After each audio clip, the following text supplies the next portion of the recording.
Sud Radio, la culture dans tous ses états. André Berkoff, Céline Alonso.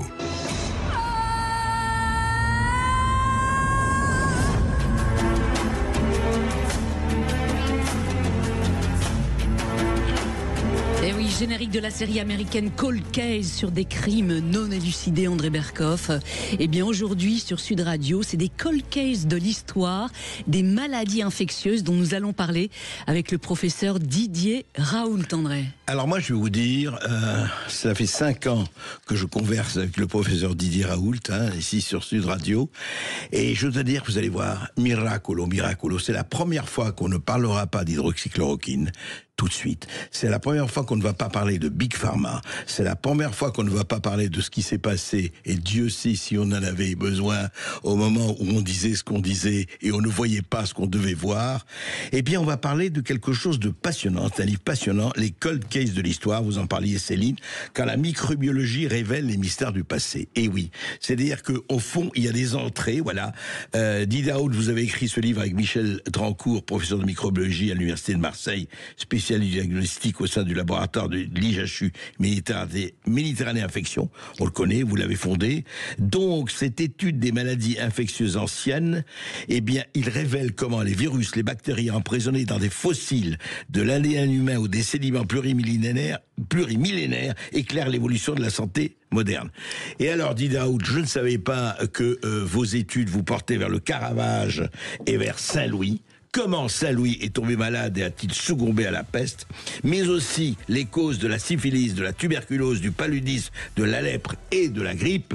Oui, au moment de ça, il n'y avait pas encore totalement Big Pharma avec la peste, et il y a eu tout ce qu'il y a eu ensuite. C'est une enquête, c'est vraiment, vous avez joué les Christophe Colomb, mais la découverte, c'était pas l'Amérique, c'était ces virus au goût étrange venus d'ailleurs, et c'est un livre absolument passionnant à lire que je vous conseille, auditeurs de Sud Radio. Et oui, l'histoire des maladies infectieuses anciennes, on va vous la raconter dans un instant sur Sud Radio avec le professeur Didier Raoult. Alors restez avec nous. Sud Radio. Sud Radio, la culture dans tous ses états. André Berkoff, Céline Alonso. Ma grippe vous va très bien, m'a dit mon amant ce soir. Ça vous donne un joli teint, ça vous va mieux que le noir. Ma grippe vous va très bien. Et oui, Jacques Higelin et Brigitte Fontaine dans ce duo légèrement fébrile. André Berkoff, la grippe et tant d'autres maladies infectieuses. Eh bien, nous allons en parler avec Didier Raoult, qui est notre invité aujourd'hui en direct sur Sud Radio jusqu'à 14h. Alors bonjour à vous, professeur. Bonjour. Alors vous publiez chez Michel Lafon les Cold Cases de l'histoire quand la microbiologie révèle les mystères du passé. C'est un livre vraiment passionnant dont vous êtes le co-auteur et dans lequel eh bien, vous racontez comment il y a 28 ans vous êtes devenu un pionnier de la paléomicrobiologie, à savoir l'étude des maladies, des épidémies anciennes, et comment donc ce nouveau chapitre scientifique vous a permis donc d'en découvrir les véritables causes. Racontez-nous quelle est la genèse de cette découverte scientifique, professeur. Mais, comme la plupart des découvertes, j'ai passé mon temps à expliquer ça, les découvertes ne se font jamais par déduction ou par induction, elles se font par hasard dans la plupart des cas. Et là, c'est un hasard qui était assez amusant. J'avais dans mon laboratoire, en réalité, je m'étais moqué pendant quelques années de mon collègue, j'étais responsable de la recherche médicale à la faculté de médecine, et je me moquais de mon collègue qui était le responsable de la recherche à la faculté dentaire, en disant que leur recherche n'était pas sérieuse. Et puis, au bout d'un moment, il m'a dit, écoute, arrête de te moquer de moi, je t'envoie un de mes étudiants dentaires, tu fais passer une thèse, et comme ça, tu ne pourras pas dire que c'est pas sérieux. Et donc, j'étais piégé, j'ai dû dire oui. Ouais. Et cet étudiant dentaire, qui travaille toujours avec moi, qui est devenu maître de conf et qui a fait une très belle carrière, était dentiste installé, il faisait ça en plus. Donc, il avait 2 demi-journées disponibles. Il ne pouvait pas passer beaucoup de temps à ça. Et donc, il fallait que je trouve un moyen de lui faire travailler sur les dents. Je ne pouvais pas lui faire que de la biologie moléculaire. Ouais. Et puis, coup de chance, un autre ami arrive qui était, lui, anthropologue, et il y avait des travaux à Marseille sous la Major, dans lequel on a découvert un charnier. Et ce charnier a très rapidement été identifié comme étant un charnier de peste, de la peste de 1720. Vous savez que c'était traité à l'Hôtel-Dieu à Marseille et que En plus, ça a été très très bien identifié. Il y a beaucoup d'archives là-dessus. Et il est arrivé dans mon bureau avec une caisse de carton dans laquelle il y avait des crânes et des os, en me disant, Didier, il faut que tu prouves que c'est la peste. Voilà. Donc ça a commencé comme ça. J'ai appelé Michel Drancourt, qui était mon tout premier collaborateur. J'ai appelé Gérard Aboutaram et je lui ai dit, écoute, tu vas chercher la peste dans les dents. Et puis, ça a commencé comme ça. Alors, on a fait un oui. Alors, quelle technique, justement, avez-vous inventé pour faire parler ces dents anciennes, professeur ?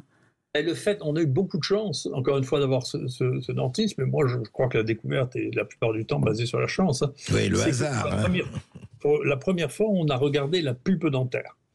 Et pour ça, il fallait avoir un dentiste, parce que c'est difficile de récupérer la pulpe dentaire. Expliquez-nous déjà, c'est quoi cette pulpe dentaire ? La pulpe dentaire, c'est un petit organe, si vous voulez, qui a la même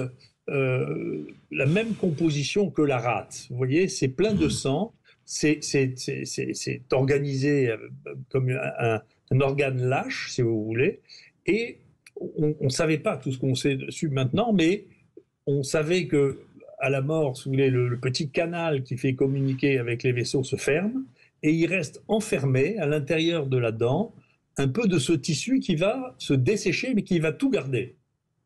Et on ne savait pas à quel point ça gardait tout. Mais donc, on a dit, mais très bien, on va regarder si là-dedans, on peut trouver des restes, des microbes qui étaient là quand les gens étaient morts. Donc, c'est l'équivalent d'une hémoculture, c'est-à-dire une culture de sang, qu'on analysait, nous, par biologie moléculaire. Ça ne poussait plus, encore que les choses sont plus maintenant aussi simples que ça.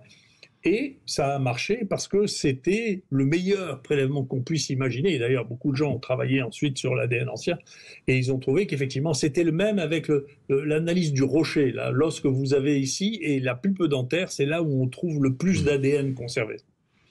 Mais ça a été, on a trouvé ça, pour nous, c'était assez simple parce qu'on faisait déjà des dizaines de milliers de PCR, on avait les dents, on n'avait jamais jamais testé la peste, et donc le résultat ne pouvait pas être une contamination. Mais c'est toute l'histoire de la médecine. On a été empoisonné pendant 15 ans avec des gens, Wikipédia, qui disaient que c'était pas vrai, parce qu'il y avait des gens qui ne savaient pas le faire. Et oui, c'est ça. Que nous, on ne sait pas le faire, c'est que c'est pas vrai. Vous voyez, vous voyez que je suis habitué à ces controverses. Oui, c'est pas nouveau. Didier Raoult, juste, c'est extraordinaire quand même que cet ADN. En fait, l'ADN, ça peut tenir quoi, des siècles, voire des milliers d'années?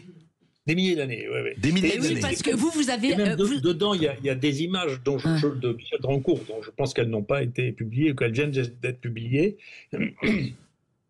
qui est une dent qui a 4000 ans, coupée en deux, et on voit tout l'organe de la pulpe dentaire, on voit même les globules, rouges qui ont été conservés, qui ont la même forme.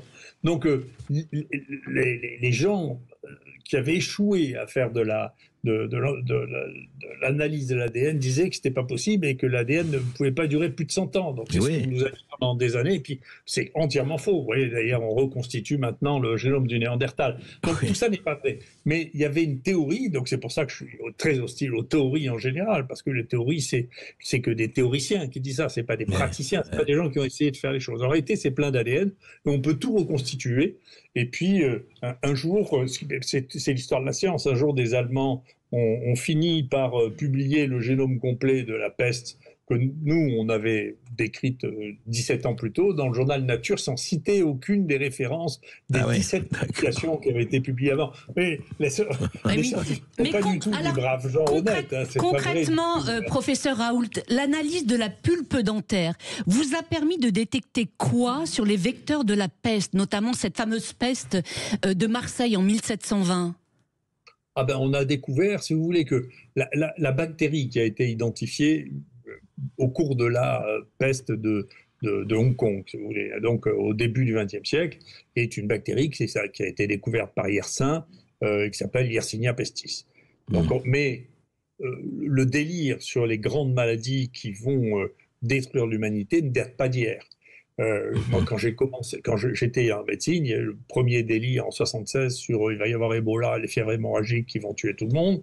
Et là, c'était devenu à la mode de dire que la grande peste du Moyen-Âge, qu'on a appelée la peste noire pour des connotations négatives, pour dire que c'était une peste épouvantable, pas du tout, parce que les gens devenaient noirs. Bien sûr. Et les Anglais qui connaissaient absolument rien à la peste, parce qu'ils n'avaient pas de texte. Nous, on avait beaucoup de textes en France, puisque le médecin du pape, qui s'appelait Guy de Chauliac, a parfaitement décrit la peste noire à Montpellier. Donc on savait très bien qu'ils avaient des bubons. La peste avait été décrite par Procope au 7e siècle, qui était le médecin de Justinien, avec des bubons aussi. Et la seule maladie qui donne des bubons de toute l'histoire de l'humanité, c'est la peste. C'est la peste, oui. Donc nous, on savait que c'était la peste, mais à l'époque, il y avait des best-sellers qui disaient, vous savez, la presse a l'habitude de faire la science à notre place. Et donc, des best-sellers... Ça vous rappelle des souvenirs, ça vous rappelle des souvenirs récents. Mais très récents. Et il y avait toute une et c'est la raison pour laquelle on était tellement vilipendés sur Wikipédia, pardonnez-moi pour cette plaisanterie. C'est parce que il y avait 2 best-sellers qui étaient sortis qui racontaient que la peste noire, en réalité, c'était une épidémie d'Ebola. Donc, si vous voulez, bien sûr que ça explique le contexte du Covid, c'est que ça fait 40 ans qu'on nous explique qu'on va avoir une épidémie meurtrière qui va tuer 90% de l'humanité. Et vous savez bien que l'OMS en est toujours là. Les choses ne seraient pas passées comme ça si on n'avait pas préparé les esprits sans arrêt. Or, la peste, c'est pas drôle du tout de ce point de vue-là, parce qu'avec 2 comprises d'oxycycline, vous soignez les gens. Donc ça enlève tout le charme de cette épidémie, parce que c'est si facile à traiter que franchement, vous voyez, ça n'est pas rentable. Voilà, oui. On peut pas, professeur, on peut pas déclarer la guerre à la peste en disant, écoutez, on va fermer.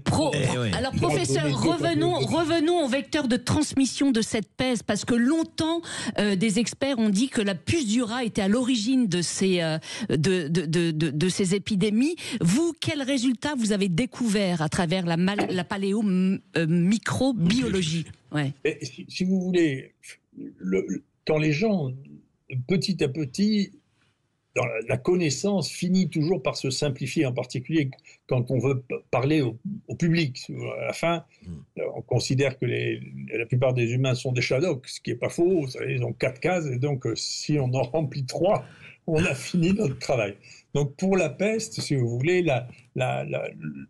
dans les villes, il a été montré que les puces du rat, en particulier la peste de Hong Kong, la première qui est vraiment fait les rats, il y a une grande mortalité chez les rats, et quand les puces du rat préfèrent les rats, c'est comme ça. Si elles n'ont pas le choix, parce que les rats sont morts, elles piquent les humains et elles peuvent leur transmettre la peste, parce que au moment où le rat meurt, il a la bactérie dans le sang. Et donc, il y a eu un modèle qui a été démontré, qui était très intéressant. Mais dès l'époque, Yersin, lui-même, celui qui a découvert, dit, mais il y en a aussi dans les poux. Vous voyez ? Et donc, ça change tout. C'est-à-dire que si vous ramenez les choses à... Vous savez, la peste, c'est juste une maladie des rats, en particulier Rattus et Rattus norvegicus, avec les puces du rat, eh bien, il n'y a que dans ces conditions-là que vous pouvez avoir des épidémies de peste. Mais les poux de corps ou les poux de tête? Parce qu'il y a une différence. Oui, alors, on est sûr, depuis, parce qu'il y a eu beaucoup de travaux, mais beaucoup de travaux français. Un des problèmes de la peste, c'est que la plupart des travaux ont été faits dans le XXe siècle par les Français et qui n'ont pas été traduits en anglais. Les Anglais ne connaissent pas. Ouais. Et donc, le grand épidémiologiste de la peste, c'était quelqu'un qui travaillait à l'Institut Pasteur aussi, il s'appelait Balthazar. Et Balthazar a fait un énorme travail juste avant la Deuxième Guerre mondiale, si vous voulez, en Tunisie, sur la transmission et sur le fait que l'on trouvait ça dans les poux de corps.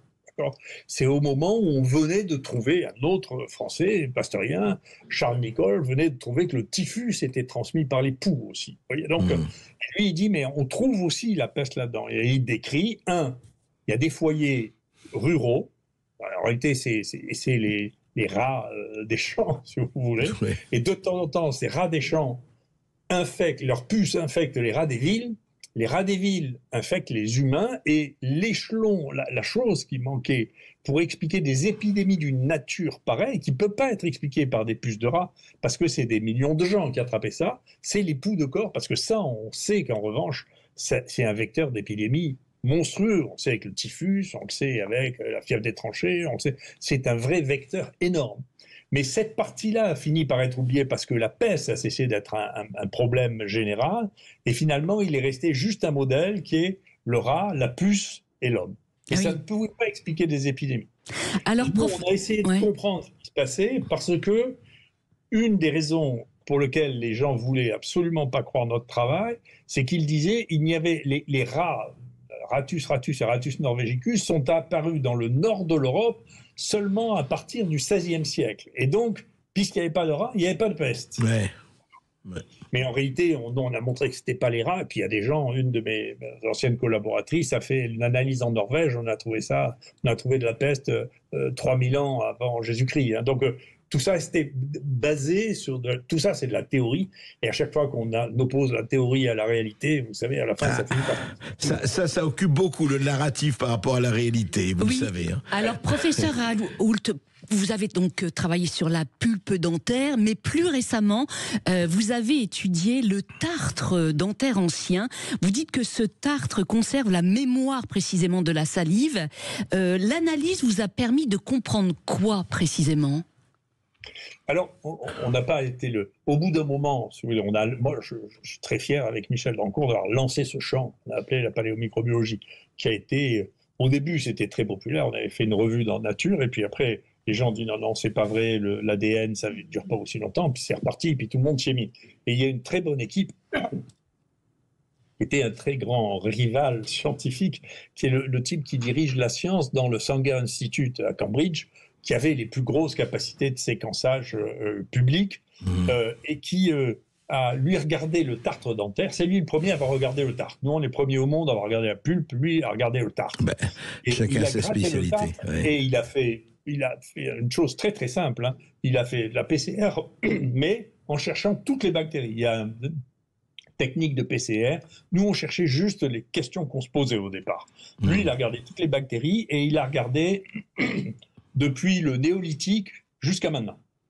Donc il a pris un échantillon extraordinaire, il a publié ça, et il montre un phénomène incroyable, très très intéressant, c'est qu'à partir du XVIIIe siècle, la microbiologie qui est déposée sur les dents du tartre, la microbiologie de la bouche change d'un coup. Et qu'est-ce que l'on voit d'un coup ? On voit apparaître les streptocoques, en particulier les streptocoques mutantes, qui sont à l'origine des caries. Et ça, c'est le sucre. Ce qui se passe, c'est qu'à partir du XVIIIe siècle, le sucre devient un aliment banal que tout le monde va commencer à manger. Mozart va dire « j'aime mieux les bonbons que la raison ». Vous voyez la chanson et nous, on va rebondir dessus en reprenant des anciens squelettes, avec mon ami dentiste toujours, pour regarder quelle était la présence des caries chez les gens avant le XVIIIe siècle, et après le XVIIIe siècle. Il y a vraiment un changement radical. Il y a un changement radical. Radical. Ouais. Et c'est vraiment le sucre. C'est le sucre qui fait ça. Ah oui, ce qui est incroyable. Donc ça permet vraiment, analyser le tartre dentaire ancien, permet vraiment de décrypter en quelque sorte le régime alimentaire de l'individu. C'est impressionnant. Ouais. Non seulement ça, mais on a des données, si vous voulez, il y a des choses qui nous paraissaient absolument invraisemblables quand on a commencé avec ça, puis Michel Dancourt a continué à travailler avec Gérard, et puis il y a plusieurs dentistes qui travaillent depuis ce temps avec nous, qui ont fait leur thèse, certains sont devenus des universitaires, des professeurs à la faculté d'odontologie, donc on peut plus se moquer d'eux maintenant, ils font une recherche de très très haut niveau. Et non seulement ça, mais on trouve aussi bien dans la pulpe dentaire que sur le tartre, on trouve les anticorps contre les microbes de l'époque. Sur le tartre, oui, c'est passionnant. Et on trouve les protéines des microbes sur le tartre et dans la pulpe dentaire. Eh oui. C'est impressionnant. D'informations. Juste un mot, professeur, moi j'ai un petit reproche à vous faire, c'est que vous n'avez pas cité un philosophe capital dans cette histoire, c'est Jean-Paul Tartre. Pardon, mais à cette heure-ci, on est un peu faim. Non, passons. En tout cas, professeur Raoult, après la peste, eh bien, vous avez mené des recherches. Jean-Sol Tartre. Oui, ça c'est Boris Vian. Non, mais Jean-Paul Tartre, c'est pas mal. Vous pouvez pas me mettre au défi sans que je réagisse. Oui, je disais, après la peste, eh bien, vous avez mené plusieurs recherches, notamment sur le typhus, qui a probablement joué un rôle dans beaucoup d'épisodes de guerre, dites-vous, notamment lors des guerres napoléoniennes. On va en parler dans un instant sur Sud Radio. Alors restez. Sud Radio, la culture dans tous ses états. André Berkoff, Céline Alonso. À l'école, quand j'étais gamin, mon nom sonnait pas bien français. J'étais la risée des copains, ils m'appelaient la paillonnée. Mal fringué dans ma peau pas bien, j'étais bande à part et boudeur. Je bouffais les mots des bouquins, j'avais l'âme et la tête ailleurs. Napoléon.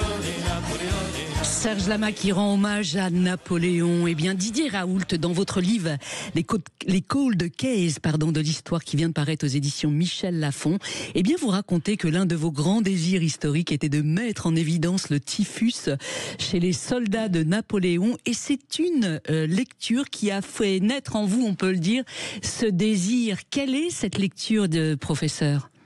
Ah, c'est Guerre et Paix, bien sûr. Dans Guerre et Paix, vous vous souvenez que Pierre est fait prisonnier et ramené avec les soldats français, et il décrit que les soldats français enlevaient les poux de leurs vêtements, qu'ils les jetaient dans le feu et qu'on entendait des claquements quand les poux éclataient au feu. Donc ça m'a marqué, et il se trouve que j'avais eu à prendre en charge la seule grande épidémie de typhus qu'il y ait eu depuis la Deuxième Guerre mondiale, qui a eu lieu au moment de la guerre civile au Rwanda et au Burundi, probablement 100 000 cas. Donc je suis allé là-bas, je les ai aidés à régler cette épidémie de typhus. Quand on voit ce que c'est qu'une épidémie de typhus, on comprend ce que c'est qu'une vraie épidémie et comment ça tue. Ça tue à une vitesse folle, à 10%. Ça avait tué beaucoup au Rwanda à ce moment-là. On estime, alors on estime que ça a probablement tué une dizaine de milliers de personnes. Ouais. Ah oui, vous dites que c'est vraiment l'une des maladies les plus épouvantables de l'histoire humaine, professeur. On considère qu'en Russie, au moment du stalinisme, si vous voulez, il y a peut-être eu 10 millions de morts par le typhus. Par le typhus, dans les camps allemands, la mortalité a été considérable et a continué, bien entendu, après la libération des camps, parce que les gens n'ont pas pu changer leurs vêtements, n'ont pas pu laver leurs vêtements, il n'y avait pas d'hygiène. Et donc les gens qui sont partis sur les routes en partant des camps, c'est que la mère de Simone Veil est morte de typhus en sortant. Tout à fait, du camp. dans la marche, dans cette marche terrible. Donc c'est un instant, c'est un point très important. Le typhus, c'est d'autant plus terrible qu'en réalité, là aussi, on donne 2 comprimés d'oxycycline et tout le monde est sauvé. Mais du coup, ça m'intéressait beaucoup de voir ce qui se passait. Donc, pareil, je me suis retourné vers mon ami anthropologue en disant, écoute, il faut absolument que tu me trouves des soldats français morts pendant la campagne de Russie pour que je sache ce qui s'est passé. Et un jour, il revient tout heureux en me disant, Didier, ça y est, j'ai trouvé. On a trouvé un charnier à Vilnius. Vilnius, c'est juste après le passage de la Bérésina. Et là, c'est un désastre. Il y a toutes les maladies qu'on veut. Paradoxalement, la bataille de la Bérésina est plutôt une victoire française. Et c'est tout de suite après. Alors qu'on dit la Bérésina en signe de défaite absolue. C'est pas vrai. La bataille elle-même est très bien menée. Elle est gagnée. Mais après, ils arrivent à Vilnius, qui est maintenant la capitale de la Lituanie. Et il me dit, on a trouvé un charnier de catastrophe. Là, c'est comme ça qu'on appelle ça quand les squelettes sont empilés les uns sur les autres. Il y a au moins 30 000 squelettes qui sont là. Au début, ils se sont posé la question de savoir si c'était un charnier stalinien ou un charnier. Et en réalité, il y avait des uniformes qui étaient conservés et des boutons. Et c'était les boutons des uniformes de l'Empire. D'accord ? Et donc, c'est comme ça qu'on a su les soldats de Napoléon. Donc, j'ai dit, écoutez, mais je voudrais les dents des soldats de Napoléon, pour savoir de quoi ils sont morts. Et donc, on nous a confié des dents en nous demandant, ce qui était très digne et très intéressant, on disait, écoutez, on vous prête les dents, mais vous prenez la pulpe et vous nous rendez les dents. Donc, on a pris les dents, on a gratté la pulpe, on a recollé les dents. C'est notre dentiste qui fait ça. Moi, je ne sais pas faire ça. Et on leur a rendu les dents qui ont été enterrées avec les autres soldats. Avec les autres soldats, c'est fou. Et on a demandé en même temps qu'on nous envoie des débris de vêtements et du sable pour voir si on allait pouvoir retrouver des squelettes de poux aussi. Vous voyez ? Et donc, on a regardé. Dans les dents, on a trouvé du typhus et une autre maladie qu'on s'est transmise par l'époux, qui s'appelle Bartolomeo Quintana, qui est l'agent de la fièvre des tranchées. Et on a trouvé que 30% des soldats qui étaient morts à Vilnius étaient morts avec une de ces 2 bactéries dans le sang. Donc, c'est vrai que Napoléon disait qu'il avait été vaincu par le général Hiver. Le général Hiver, c'est en partie l'époux quand même. Et puis, on a fini par retrouver, on a essayé de trouver des systèmes de flottaison pour faire flotter des morceaux d'insectes qui restaient dans ses vêtements. Et on a trouvé qu'avec le kérosène, on arrivait à les faire flotter. On a trouvé des squelettes de poux dans lesquels on a trouvé Bartolomeo Quintana. Donc, c'est une histoire. Est-ce qu'on sait d'où venait cette épidémie, en quelque sorte ? on croit, ce que moi je crois maintenant, parce que c'est les éléments qu'on a, c'est une zoonose aussi. Hein. Les animaux qui sont infectés par cette bactérie sont des animaux américains. Donc, en particulier les écureuils volants américains. Et donc, il y a des cas humains encore de zoonose, si vous voulez, dans le sud des États-Unis, de typhus autochtones qui sont dus aux piqûres liées aux insectes, aux poux d'écureuils volants. Mais en Europe, c'était pas ça du tout, en Europe. Oui. Non, en Europe, mais une fois que la maladie est dans le sang, si vous mettez des poux là-dessus, les poux, ils transmettent. Les poux transmettent ça dans la matière fécale. Les poux n'injectent rien du tout. Hein. Les poux, ce qui se passe avec les poux, c'est que les poux, la première fois que vous avez été piqué par un poux, je le sais, moi je me suis fait piquer par mes poux d'élevage pour savoir ce qui se passait. Ça ne vous gratte pas. Ouais. Mais les poux injectent comme les moustiques, comme tout. Quand vous grattez parce que vous avez été piqué par un insecte, c'est parce que vous êtes allergique. Vous avez déjà été piqué, et vous êtes devenu allergique. Et quand vous êtes allergique, vous vous grattez. Ouais. Et quand vous grattez à l'endroit où le poux vous a touché, il défèque en même temps qu'il vous pique. Et dans ces matières fécales, il y a tous les microbes qu'il vous transmet, dont la peste. Donc on peut vous transmettre la peste, Bartonella quintana ou le typhus. Mais c'est vous qui vous inoculez en vous grattant, si vous voulez, là où le poux vous a piqué. Voilà. Ah oui. Aujourd'hui, faisons une petite parenthèse sur les poux, parce qu'aujourd'hui, il y a encore beaucoup d'épidémies de poux. Quel est le traitement le plus efficace, professeur, aujourd'hui ? Pour ce que je sais, si vous voulez, de ce que nous avons traité, nous, les gens qui ont plus traité les poux de tête, c'est Chaussideau, dont je pense qu'il est à la retraite, qui était un professeur de dermatologie à Paris, qui utilisait l'ivermectine, hein, bien sûr. On retrouve l'ivermectine, c'est intéressant. Nous, on a testé l'ivermectine chez les SDF, d'accord ? Et on a éradiqué l'épidémie de Bartonella quintana et de poux, en grande partie chez les SDF de Marseille, si vous voulez.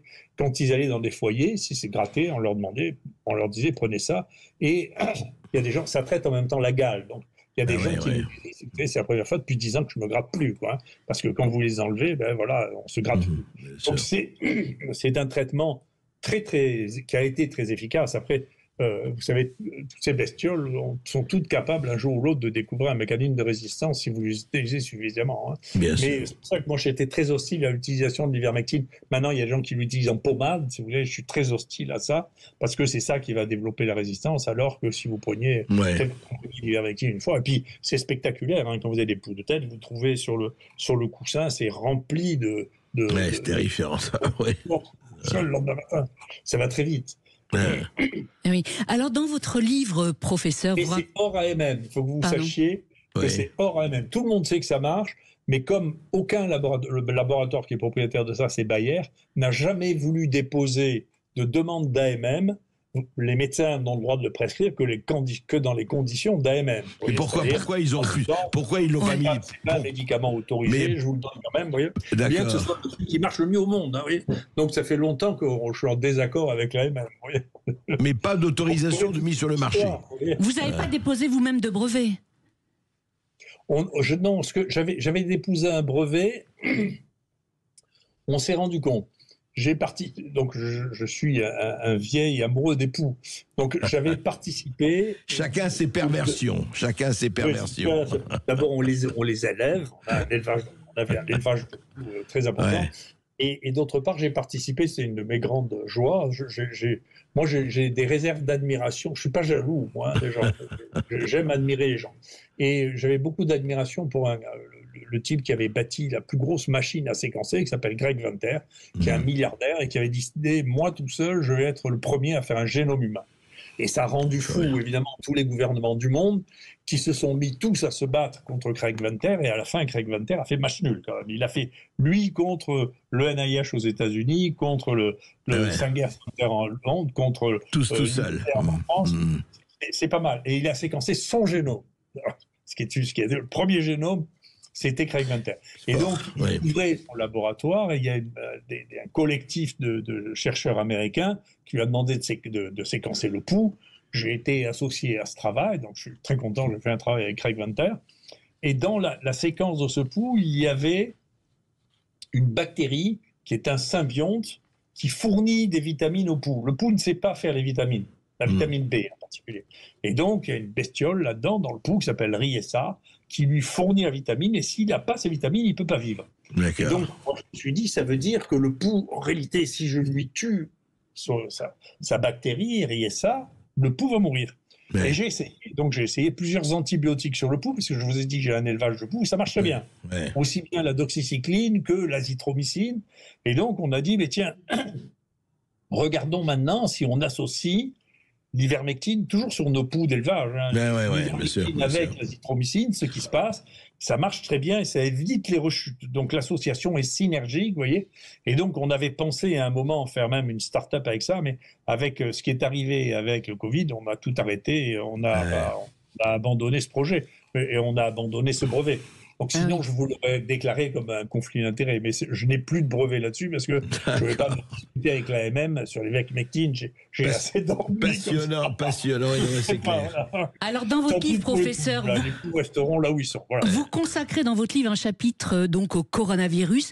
Comment la paléomicrobiologie vous a permis d'avancer dans vos découvertes sur ces virus ? Alors, c'est Michel Drancourt qui a fait ça, c'est-à-dire que c'est lui qui a inventé la paléosérologie, c'est-à-dire on prend la pulpe dentaire et à l'intérieur de ça, je vous ai dit, il reste des anticorps. Et donc, on peut mesurer si les gens ont des anticorps contre un certain nombre de maladies.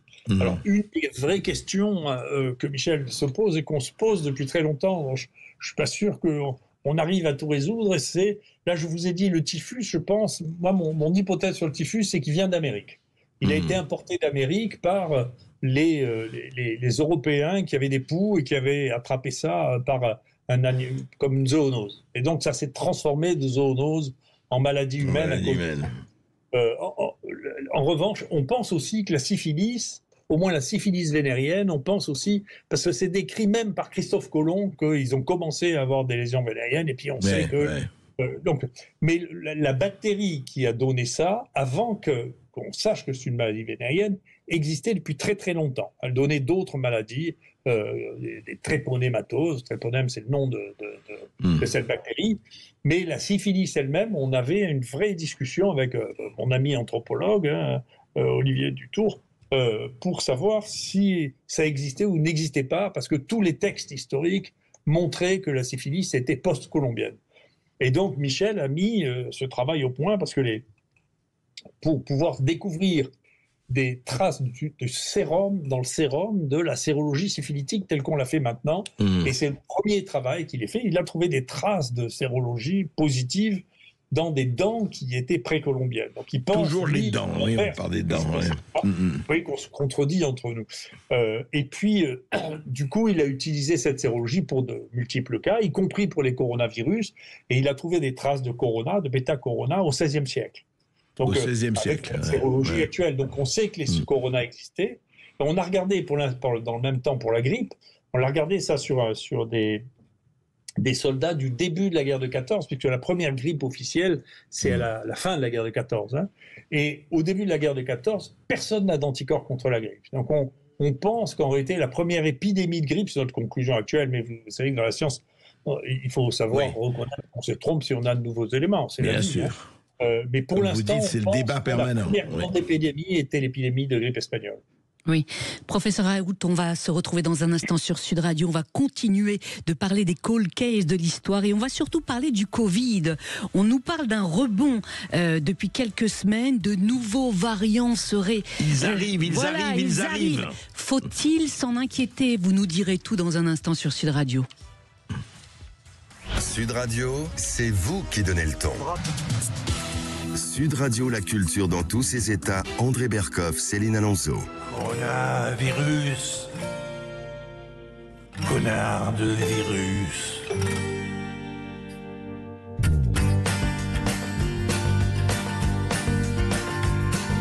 Elle débarquait un jour de Chine.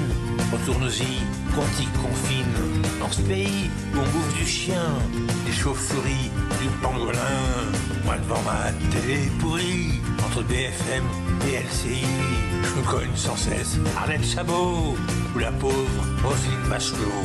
J'en peux plus d'être planté chez moi. Je veux voir le monde, comment il va. Je veux respirer de l'air bien pur. Je veux retrouver la nature. Quand je pense au brave docteur Raoult, conchié par des confrères jaloux, par des pontes, des sommités qui ont les moules de père du blé. Vous avez vu, Didier Raoult, que vous avez quand même déjà quelques défenseurs à l'époque, oui, comme Renaud. La Corona Song de Renaud. Professeur, comment vous avez réagi la première fois que vous avez entendu cette chanson? Comment vous avez réagi? Attends. Allô? Oui, on vous a pas entendu là, Didier Raoult. C'est pas un hommage de n'importe qui. Moi, j'ai un immense respect pour Renaud, qui est un grand poète, et que je félicite pour ses magnifiques poésies si attendrissantes. C'est vrai. Oui. C'est alors, vrai. Professeur Raoult, alors depuis quelques semaines, on nous parle d'un rebond du Covid-19, de nouveaux variants qui seraient très contagieux. Faut-il s'en inquiéter selon vous? Je ne sais pas. Si vous voulez, si vous avez peur d'être malade, il faut être inquiet, hein, parce que vous allez sûrement être malade. Et si vous avez peur de la mort, il faut être inquiet aussi, parce que vous allez mourir aussi. Malgré ce que nous ont dit tous les fous de la GAFA, là, vous savez, à la fin, on meurt quand même. Hein. Donc, après, est-ce que vous allez faire des maladies infectieuses? Sûrement. Est-ce qu'il y aura de nouvelles maladies infectieuses? Sûrement. La vie crée en permanence des nouveaux organismes. Et les organismes se modifient. Vous savez, pour essayer de fixer les choses, pour que vous compreniez bien, alors je parle à vous, dans votre corps, vous n'avez pas deux cellules identiques. Pas deux cellules identiques. Ah, non, d'accord. parce qu'à chaque fois que vous dédoublez de l'acide nucléique, il se cause un certain nombre d'erreurs. D'accord? Ces erreurs, dans l'ARN et dans les virus ARN, il y en a 100 fois plus que dans l'ADN. C'est pour ça que la vie a continué à se complexifier. C'est parce que l'ADN fixe un peu plus les erreurs et parce qu'il y a des mécanismes pour réparer un peu ces erreurs. Ouais. Mais c'est ce que l'on a vu à propos du coronavirus, un magnifique travail qui a été fait récemment sur l'analyse de toutes les séquences de chauves-souris des grottes en Chine. En Chine, oui. Il y a des dizaines de milliers de virus qui vous attendent, là, hein, qui sont tous différents, et vous ne savez pas, vous ne pouvez pas prédire. C'est pour ça que ça me paraît être de la fantaisie, les gains de fonction. Vous ne pouvez pas prédire ce qui va être sévère, ni ce qui va être contagieux. Oui. Il n'y a que l'histoire qui vous le montre. Et d'ailleurs, vous voyez bien, pour parler que des coronavirus, il y a 4 coronavirus qui se sont installés depuis très longtemps, et qui sont là depuis probablement des siècles, et qui sont devenus des virus endémiques, qui donnent des espèces de rhumes, si vous voulez. Et puis, il y a eu 2 coronavirus émergents ces dernières années. Le SARS-1, qui s'est arrêté très très rapidement, qui a eu juste une petite bouffée au Canada, et puis qui s'est arrêté à Toronto, sans qu'on sache pourquoi. Il y a eu le MERS Corona, dont lui, le réservoir est passé par le chameau. On ne sait pas d'où il vient originellement. Et là non plus, ça ne s'est pas étendu. Il y a eu une bouffée en Corée du Sud, qui ont des bouffées qui ne sont pas plus expliquées l'une que l'autre. Dans un hôpital, un à Toronto, l'autre Et puis ça s'est arrêté. Pourquoi ça s'arrête? Ça ne s'arrête pas. Moi, je pense que le Covid-19, ça ne s'est pas arrêté parce qu'une des mutations s'est produite dans la machine à reproduire le virus et qui s'est mis à faire 100 fois plus d'erreurs et qui donc a multiplié les erreurs. Mais est-ce qu'aujourd'hui, professeur Raoult, les apparitions et les disparitions des épidémies, est-ce qu'on a des explications à ça ou pas? Ou on ne maîtrise pas? Alors non, on ne comprend rien du tout. Non. On ne comprend rien du tout. Ceux qui disent qu'ils comprennent, c'est qu'ils n'ont pas regardé. D'ailleurs, c'est pour ça que, si vous voulez, il y a un des multiples conflits qui sont nés là-dessus, c'est quand moi j'ai commencé, je pense que j'étais le premier au monde à dire qu'il y avait des variants. Ce virus qui est une banalité quand on connaît les virus. Enfin, tout virus a des variants. Les gens disent, non, c'est pas vrai, parce que ça remettait en cause, si ça bouge, ça veut dire qu'on ne sait pas si les vaccins vont marcher pour le prochain. Donc ça, c'est une vraie question. Et 2, ça remettait en cause cette espèce de balle de ping-pong de coronavirus qui allait faire des rebonds, ce qui n'existe pas. On ne connaît pas de maladie comme ça. Ce qu'on connaît bien, en revanche, comme maladie, vous savez bien, c'est la grippe. Il y a plusieurs variants qui circulent à la fois. Généralement, il il y a 2 variants du A plus un variant du B qui circulent tous les ans. Et tous les ans, ils sont différents parce qu'ils ont changé, parce qu'ils ont muté. Et il y en a un qui prend le dessus. Et pourquoi celui-là prend le dessus? On n'en sait rien du tout. On ne sait même pas pourquoi. Des fois, c'est les virus de la grippe A, des fois, les virus de la grippe B.